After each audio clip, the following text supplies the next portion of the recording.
All right. So, good afternoon, everyone. It seems like we've got 15 or so on this Zoom meeting. The purpose of the meeting, for one, it was kind of last minute. Clinton-Hickman County Chamber of Commerce met yesterday at lunchtime, and we're discussing how we can service our small businesses. And through that, we thought maybe having an overview and maybe some Q&A questions about the small business assistant programs that are out there right now. Our first thought was wait, get it in the newspaper, do some advertising. That way we would have a lot of participation.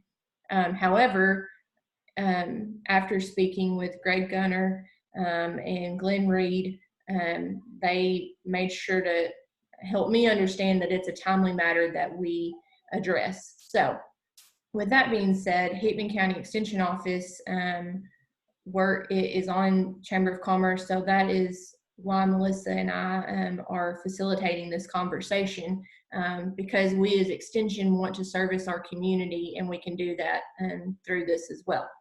So we're going to start out with an overview of these programs, and I'm going to let Greg Gunner from First Community Bank and Glenn Reed from Clinton Bank handle that. So we're going to jump right in on it. And Greg, I will start with you, and then Glenn, if you want to unmute your mic when you want to add, or either one of you. This is kind of a laid-back situation, not very formal, just more so servicing our small business folks. So I'll turn that over to Greg. Okay, thank you, Matea. And please, Glenn, if I say something wrong, because that's very possible, step in and correct me with what we got going on. Yes, sir. It's been kind of a whirlwind over the last week and a half, in trying to get information and figure out what programs are out there and what constitute the direction you might need to go in those particular programs. So really and truly, there's right now they've got the PPP program, which is really involved in trying to. Can you hear me? I hear you. Okay. Trying to keep people, on the payroll and off of unemployment. So that's the reason it's called the Paycheck Protection Program. So that program is really based on last year's 12 months of payroll expense. You take that expense that you had last year, divide it by 12 times 2.5, and that's what you are potentially eligible for forgiveness from the Treasury Department through SBA. That loan is administered through the banks, and there was no way for SBA to be able to handle the volume and the amount of dollars that had to be, or that was that Congress and the government was trying to get out into the population to try to keep this economy going. So they asked, I guess, in a nice manner, put it on the banks to be able to help administer those dollars out there, and that's what we've done. I had shared with Matea yesterday, I think, some recent information of how many dollars were out there as of a few days ago, and again, 350 billion is kind of what they've set aside, and we're running through that pretty quick. Estimations early on is this week those dollars would pretty much be used up, and honestly, I don't know where we are today, but several dollars have been put out into the public. The second program is direct with SBA, and it's an actual disaster loan is what it is. It falls under the disaster program, and there's two pieces to that particular product. One, there is an advance that you could potentially get that's supposed to be pretty quick, up to $10,000.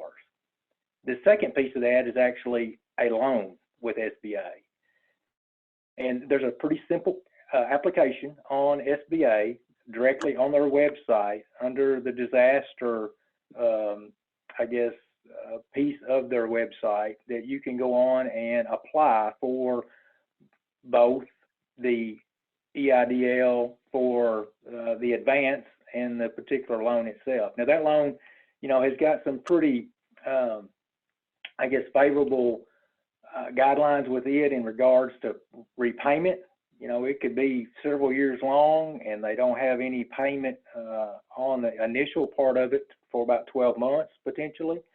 So again, it's out there to try to help businesses stay intact while we walk through the trying times that we're in today. And as far as I know, the customers that we have applied have not received any of those funds yet, whether it be the advance or the particular loan itself. Now the advance, again, as I said, is up to $10,000. It's based on the number of people that you have employed. Again, the intent is trying to get this money into the employee's hands so that they can continue to make their payments and, keep their lights on and feed their families too.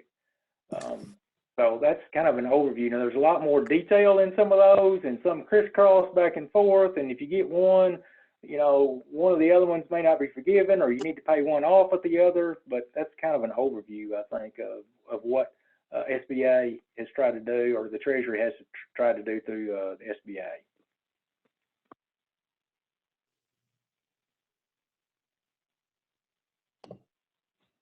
All right. Glenn, do you have anything to add to that? No, I think Greg pretty well summarized it, Matea. He hit all the high points. Okay. So from there, a lot of the people on this Zoom meeting are calling in on cell phones, and therefore they probably cannot see my screen. I was going to share my screen with you all on about the SBA website. So I'm going to pull that up for those of you who are on computers. Can you see that, Glenn? Yes. Okay. So this is the Kentucky Small Business Development Center website that Greg was talking about. And one thing that I'd like to add is they are doing a weekly webinar to update everybody on these assistant programs. And this little box right here, I don't know if you can see my cursor. This is, but that is where they're posted. To find information about the resources that Greg and Glenn are talking about, you can go to the COVID-19 Small Business Information page. Melissa and I actually sat in on a webinar this afternoon with the people from the Small Business Development Center. And one thing that they were very adamant about was that we can reach out to them with questions. They have a 1-888 number, and I will post that in the comment section. And if here in a minute, I'll give that out for everybody who would like to have that directly. I know that our local banking institutions do a great job and can answer those questions, but that's another resource in addition to our banking centers. So scrolling through, there's a lot of FAQs on this page. There's the actual CARES Act that made all this happen. This comparison sheet compares the EIDL, EIDL Advance, and the PPP programs, and that might help answer some questions about which one you're eligible for or that you should apply for. From there, I'm going to put in, they also have an email that you can send into with it for information. And I'm going to type that in the chat box. It's info@kybizhelp, bizhelp.com. So I will type that in.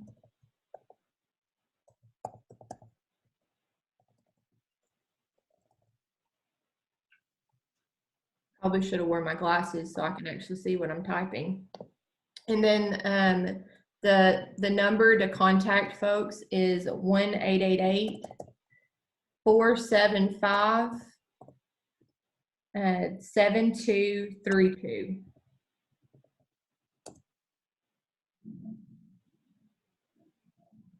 And that will get you directly in contact with folks in the Small Business Development Center, and they can answer questions specifically about what programs would work best for you and your small business.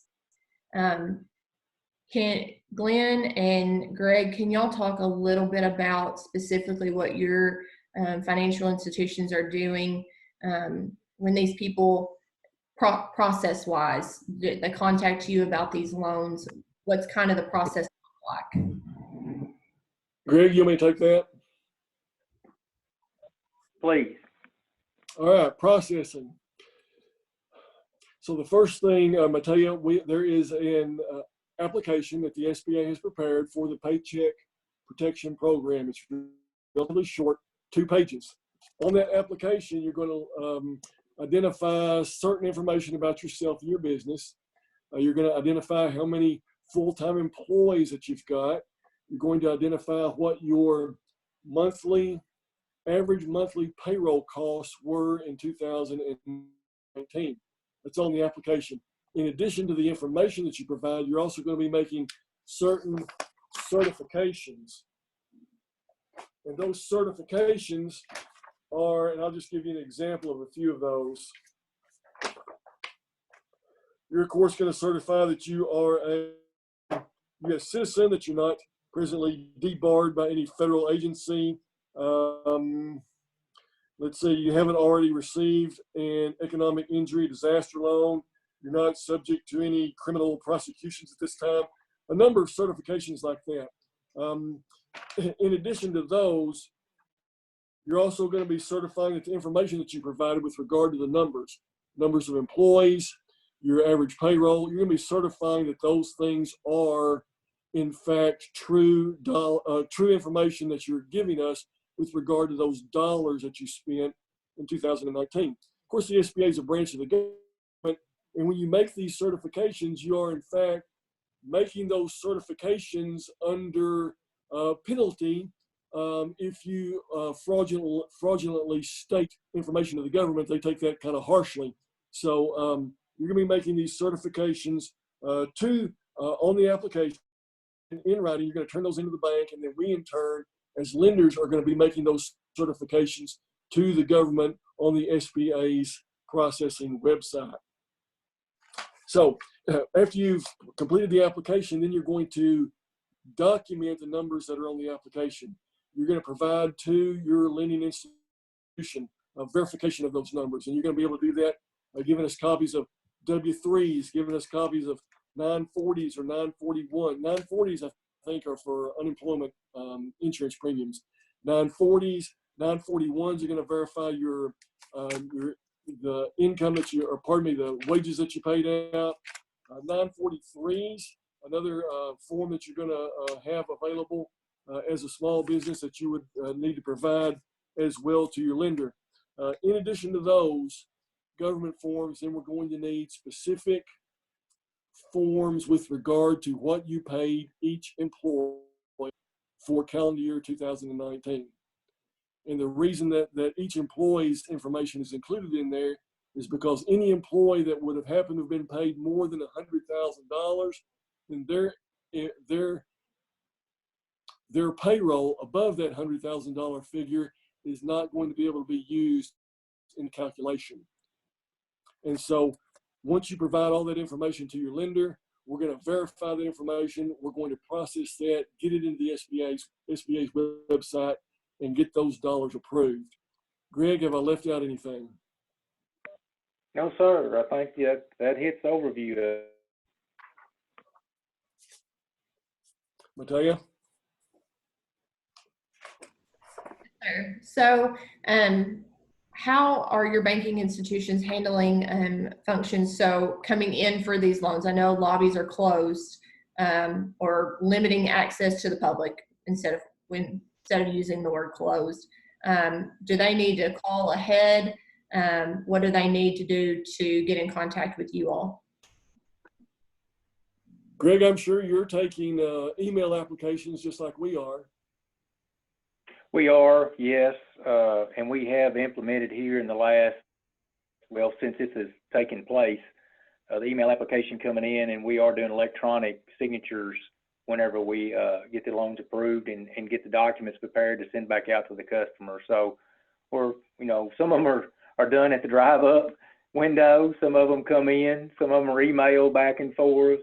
So we're Yes. trying to be pretty flexible in everybody to make sure that we get these funds back out to them as quickly as possible.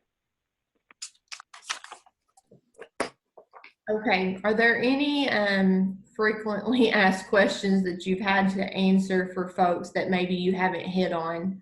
I haven't had to go through this process, so I'm not as familiar with what they have to walk through, other than just what I've heard from the Small Business Development Center and listening to you all. Any other high points? I also want to recommend anybody who has questions, if you are on a computer, you can type your questions in the chat box and I can read those aloud for Greg and Glenn. From there, if you are on a cell phone or a landline, you can hit *6 and that will unmute your mic, and you are more than welcome to ask any questions. I'm gonna tell you, I've got one point that probably should be made, and that's with regard to the use of the funds. So the application is relatively simple. You take your 12-month monthly average from 2019. So that is your monthly average. Your maximum loan amount is 2.5 times that. So once the loan is approved and funded, then over the next 8 weeks, how you spend that money is going to determine how much of that money gets forgiven by the SBA. So if you take your monthly average of payroll and you multiply it by 2.5 times, well, for 8 weeks, you're not going to spend that entire loan on payroll in 2.5 weeks, unless you pay a lot of overtime in the next 2.5 weeks, or pardon me, 2.5, in the next 8 weeks, which farmers putting out their crop now very possibly pay all the loan proceeds out in payroll. But here's the key as far as getting the government to forgive it.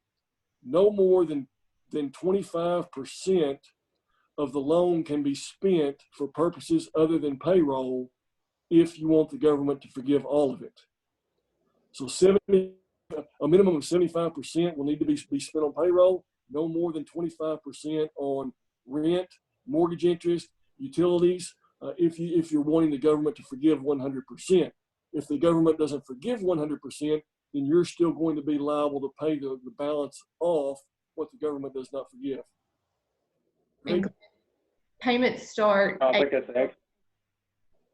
I apologize. Go ahead, Greg. Yeah, I was going to say that was an excellent point. And two, one of the other questions is, on the advance for the EIDL loan, that is supposed to be forgiven too. And my understanding is that would also only be forgiven if it's utilized in regards to payroll, and making sure that you keep the number, and the number of employees is important too. And that's been a big question about, okay, I had a business, I had to lay off 5 folks, am I still qualifying? What do I do about that? And there's still no guidance really at this point on what you're going to have to prove how many people and how many dollars were spent on your payroll during that 8-week period.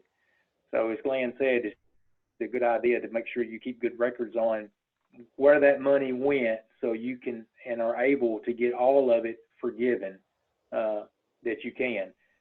You can use the 25% on a couple of different things, and there's some guidance on that as far as interest payments, I think on mortgages, some lease payments, maybe on your building, and some utilities. And again, the EIDL loan, if you have the loan directly with SBA, Now, those funds may not necessarily have the same stipulations to them, but two, they're not going to be forgiven. They're going to be in a repayment circumstance. So that's all I have. Okay, Stephen Elder just asked a good question. Do you recommend opening up a new checking account to keep the money separate from your operating account? I haven't thought about that, Matea, but I personally, Greg, you may contradict me on this, but I personally would not see any need in opening up a separate checking account. I agree with Glenn, you know, because your funds are going to have to be utilized for payroll, and you more than likely already got your payroll set up through your regular account. So we have had some customers that did go ahead and open up a separate account just so that they could keep up with and make sure that they didn't overspend whatever those dollars were, and they're just transferring it over into the regular business account wherever the funds are being paid out of. But I agree with Glenn. I really don't see any reason in opening up a separate account, because you should, you know, have a paycheck stub or some kind of documentation to prove where that money went. Okay. Good question. Do we have anybody that's called in that may have a question that Glenn and Greg can answer? Okay, Gabe Mancini says, I'm not sure what category this fits into, if any, but with lodging, we are technically okay to be open. But I've had numerous cancellations due to events being canceled and fears of traveling in general. Is there any program to recoup those lost costs?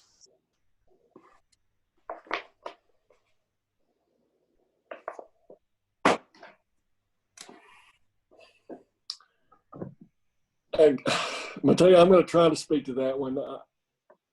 I don't think that the guidance that I've read so far addresses that.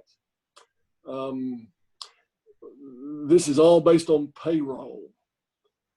And so I'm not sure that would be an applicable purpose. Greg, go ahead and you may know more about it than I do. No, I think you're exactly right. I mean, it's the PPP program is specifically for payroll. Now, I keep referring back to the EIDL aspect of things. There's a simple application to that particular program, and it asks for your gross sales and your cost of goods sold. And then it's going to come up with a dollar amount that you could qualify for in a loan situation that might be utilized for exactly what the loss of income. Again, it's going to be a loan to SBA. It's not going to be in a situation where it's probably going to be forgiven because it wasn't used for payroll. I don't know what the calculation is for that. I don't know how they're going to calculate that number to come back and say, oh, I see you grossed $80,000. You had cost of goods sold of 10. So now we got $70,000, and for 6 weeks, that's X amount, and here's what you qualify for. I don't know what that formula is, honestly, but that would be the program that I would point somebody to try to get some help if you wanted, again, pretty favorable terms in a 30-year payback, no payment for 12 months, and a rate, I think, of 3.75 for that.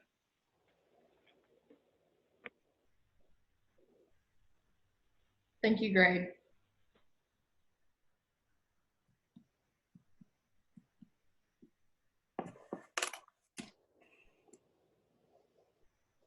I wanted to wait a few more minutes in case any of our folks that have called in on to this Zoom meeting had any questions. My preacher often says silence doesn't scare him, and it's not awkward for him to sit in an empty room with the crickets because it makes people think and work. I don't like sitting in an empty room in silence.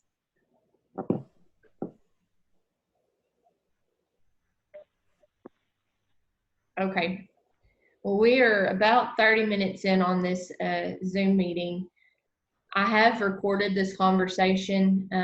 And I want to add that Melissa Goodman has done a great job of finding resources from SBA, from the Small Business Development Center, and resources from chambers, and posted those on our Clinton-Hickman County Chamber of Commerce website, which is Melissa ClintonHickmanCountyChamber.com, I believe. Probably. But all of those resources are posted. If you Google Clinton-Hickman County Chamber of Commerce, it'll come up. And all of those resources are listed under the resource tab. She listed several there, and this video will also be posted on that site. One of the biggest, there we go, Melissa, ClintonHickmanCountyChamber.com.